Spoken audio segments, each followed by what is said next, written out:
ਕੁਝ ਤਾਂ ਕਹਿ। ਦਲੀਪ ਕੌਰ ਟਿਵਾਣਾ। ਹਰ ਯੁੱਗ ਵਿੱਚ ਕਹਾਣੀ ਮੁੜ ਮੁੜ ਸਿਪਾਹੀ ਕੋਲ ਗਈ। ਤੂੰ ਕੁਝ ਤਾਂ ਕਹਿ। ਦੁਨੀਆ ਜਾਣੀ ਤਾਂ ਸਹੀ, ਅਜੇ ਮੈਂ ਵਿਹਲਾ ਨਹੀਂ, ਕਦੇ ਫਿਰ ਸਹੀ। ਅਜੇ ਤਾਂ ਪਰੇਡ ਕਰ ਰਿਹਾ ਹਾਂ। ਮਸ਼ੀਨਾਂ ਵਾਂਗ ਇਕੱਠੇ ਉੱਠਦੇ ਪੈਰਾਂ, ਇਕੱਠੀਆਂ ਹਿਲਦੀਆਂ ਬਾਹਾਂ ਵੱਲ ਕਹਾਣੀ ਕਿੰਨੇ ਘੰਟੇ ਖੜੀ ਦੇਖਦੀ ਰਹੀ। ਪਰੇਡ ਮੁੱਕੀ। ਕਹਾਣੀ ਨੂੰ ਉੱਥੇ ਹੀ ਖੜੀ ਦੇਖ ਕੇ ਸਿਪਾਹੀ ਨੇ ਤਿਉੜੀ ਪਾਈ ਤੇ ਕਿਹਾ, ਅਜੇ ਵੀ ਮੈਨੂੰ ਵੇਲ ਕਿੱਥੇ ਹੈ? ਹੁਣੇ ਚਾਂਦਮਾਰੀ ਸ਼ੁਰੂ ਹੋਣ ਵਾਲੀ ਹੈ। ਕਹਾਣੀ ਨਿਸ਼ਾਨੇ ਵੱਜਦੇ ਤੇ ਗੋਲੀਆਂ ਨੂੰ ਚੱਲਦੇ ਦੇਖਦੀ ਰਹੀ ਕਿ ਦੁਪਹਿਰ ਹੋ ਗਈ। ਛੇਤੀ ਛੇਤੀ ਰੋਟੀ ਖਾਂਦਿਆਂ ਸਿਪਾਹੀ ਦੀ ਨਜ਼ਰ ਫਿਰ ਕਹਾਣੀ ਉੱਤੇ ਪੈ ਗਈ। ਉਸ ਦੀਆਂ ਅੱਖਾਂ ਵਿੱਚ ਫਿਰ ਉਹੀ ਸਵਾਲ ਸੀ, ਤੂੰ ਕੁਝ ਤਾਂ ਦੱਸ, ਦੁਨੀਆ ਜਾਣੀ ਤਾਂ ਸਹੀ। ਹੁਣੇ ਵਿਸਲ ਹੋਣ ਵਾਲੀ ਹੈ ਅਤੇ ਅਸੀਂ ਐਕਸਰਸਾਈਜ਼ 'ਤੇ ਜਾ ਰਹੇ ਹਾਂ। ਸ਼ਾਮ ਤੱਕ ਕਹਾਣੀ ਉਸਨੂੰ ਮੋਰਚੇ ਪੱਟਦੇ, ਆਪਣੀ ਪਗੜੀ ਵਿੱਚ ਘਾਹ ਪੱਤੇ ਟੰਗ ਕੇ ਦਰੱਖਤਾਂ ਵਿੱਚ ਦਰੱਖਤ ਬਣਦੇ ਤੇ ਝੂਠੀ ਮੁੱਠੀ ਦੇ ਦੁਸ਼ਮਣਾਂ ਨਾਲ ਸਾਹੋ ਸਾਹ ਹੋਈ ਲੜਦੇ ਨੂੰ ਦੇਖਦੀ ਰਹੀ। ਹਨੇਰਾ ਹੋਣ ਉੱਤੇ ਉਹ ਵਾਪਸ ਮੁੜੇ। ਕਹਾਣੀ ਨੇ ਫਿਰ ਉਸ ਦੇ ਮੂੰਹ ਵੱਲ ਦੇਖਿਆ। ਦੇਖਣਾ, ਅਜੇ ਤਾਂ ਬੜੀ ਭੁੱਖ ਲੱਗੀ ਹੋਈ ਹੈ। ਰੋਟੀ ਤੋਂ ਪਹਿਲਾਂ ਉਸਨੂੰ ਪੀਣ ਲਈ ਸ਼ਰਾਬ ਮਿਲੀ। ਪੀ ਕੇ ਉਹ ਜੱਗ ਜਹਾਨ ਨੂੰ ਭੁੱਲ ਗਿਆ। ਉਹ ਕਹਾਣੀ ਨਾਲ ਮਖੌਲ ਕਰਨ ਲੱਗ ਪਿਆ।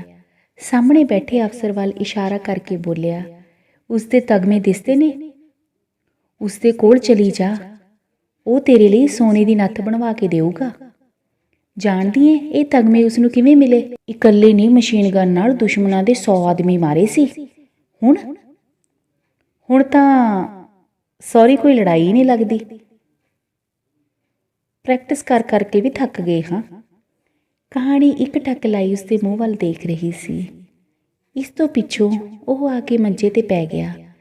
ਕਹਾਣੀ ਉਸਦੇ ਕੋਲ ਆ ਕੇ ਬੈਠ ਗਈ, ਪਰ ਉਹ ਛੇਤੀ ਸੌਂ ਗਿਆ। ਕਹਾਣੀ ਉਸਦੇ ਨਿਰੋਏ ਜਿਸਮ 'ਤੇ ਨਿਰਛਲ ਚਿਹਰੇ ਵੱਲ ਦੇਖਦੀ ਰਹੀ। ਉਹੀ ਚਿਹਰਾ ਜਿਹੜਾ ਪਤਾ ਨਹੀਂ ਕਦ ਗੋਲੀ ਦਾ ਨਿਸ਼ਾਨਾ ਬਣ ਜਾਵੇ।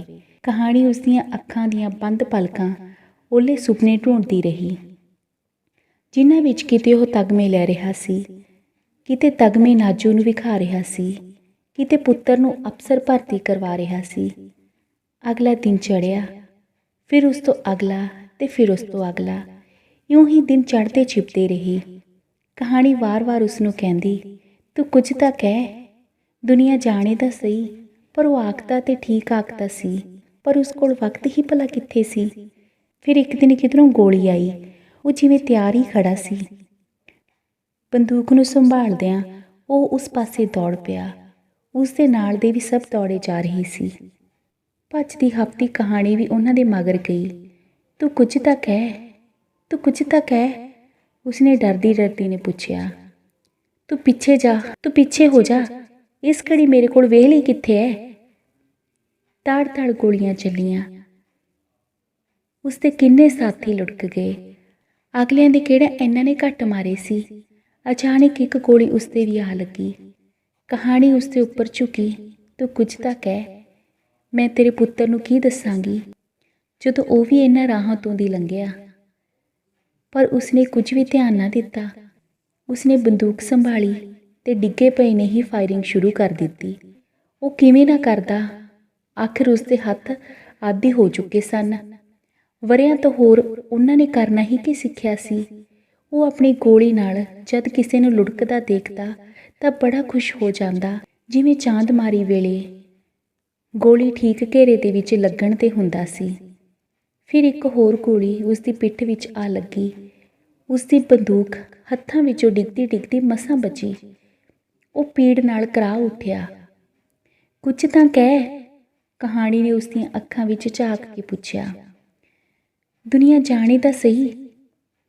ਪਰ ਹੁਣ ਉਹਨਾਂ ਅੱਖਾਂ ਵਿੱਚ ਮੌਤ ਦੇ ਹਨੇਰੇ ਤੋਂ ਸਿਵਾ ਕੁਝ ਨਹੀਂ ਸੀ।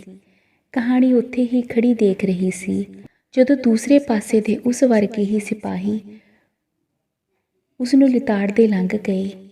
ਫਿਰ ਕਿਸੇ ਨੇ ਉਸਦੀ ਬੰਦੂਕ ਉੱਤੇ ਹੀ ਆਕੜ ਕੇ ਹੱਥ ਦੀ ਉਂਗਲੀ ਨੂੰ ਕੱਟ ਕੇ ਅੰਗੂਠੀ ਲਾ ਲਈ। ਉਸਦੀਆਂ ਜੇਬਾਂ ਵਿੱਚੋਂ ਕੱਢ ਕੇ ਦਾਣੇ ਚੱਬੇ ਅਤੇ ਫਿਰ ਟੁੱਡੇ ਮਾਰ ਕੇ ਉਸਨੂੰ ਹੇਠਾਂ ਵੱਲ ਸੁੱਟ ਦਿੱਤਾ, ਜਿੱਥੇ ਉਸਦੇ ਪਿੰਜਰ ਨੂੰ ਗਿਰਜਾਂ ਚੂੰਡਦੀਆਂ ਰਹੀਆਂ।